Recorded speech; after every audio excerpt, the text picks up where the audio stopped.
Уставните измени, немањето напредок во функционирањето на судството, влијание врз него, борбата против корупцијата, обврските од реформската агенда, како измените во кривичниот законник. Ова се клучните сегменти на кои што амбасадорот Михалис Рока се задржа во своето обраќање во однос на она што се забелешките и препораките во извештајот на Европската комисија. Консензусот е потребен и за унапредување неколку круцијални или клучни реформи, чекори, вклучувајќи ги амандманите на Уставот, на кои што државата се обврза како дел од интегрирањето во Европската Унија. И јас сметам на вашите чекори да се движите напред и најмногу загрижува се разбира областа на владењето на правото, нема никаков прогрес во функционирањето на судството и никаков прогрес во борбата против корупцијата. Претседателката Гордана Силјановска-Давкова рече дека за неа членството во ЕУ значи перспектива и стабилност, сепак изнесе низа критики кон Европската Унија за двојни стандарди.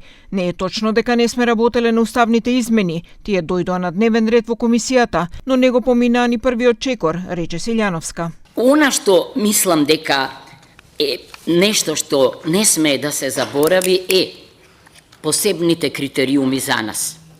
Значи, зошто ние толку долго го одиме овој маратон со пречки?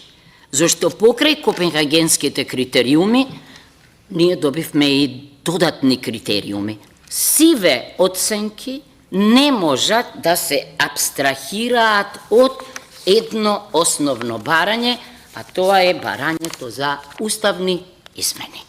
Да бидеме искрени. Министерот за европски прашања Орхар Муртазани се задржа на дел од забелешките на ЕУ. Реформат на gjyqësor nuk janë as përpjekje teknike dhe as politike. Ato janë themeli mbi të cilin qëndron perspektiva europiane, mas për legitimitet para qytetarëve dhe kriter kyç në procesin e hapjes dhe mbylljes së grup kapitujve dhe kapitujve.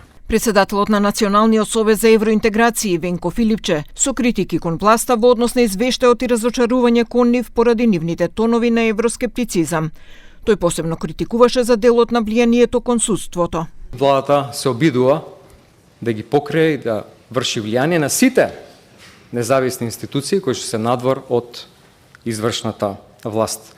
Најмногу, најсилно, најексплицитно на судската власт, јавен и јасен притисок, што за прв пат предизвика од 1991 година јасна реакција од судската фела. Преседан, би рекол, општествен, не само во државата. Инаку ова е 16-ти извештај на Европската комисија за напредокот на земјава, откако во 2009 година Македонија за прв пат доби позитивна препорака за отпочнување на преговорите со ЕУ.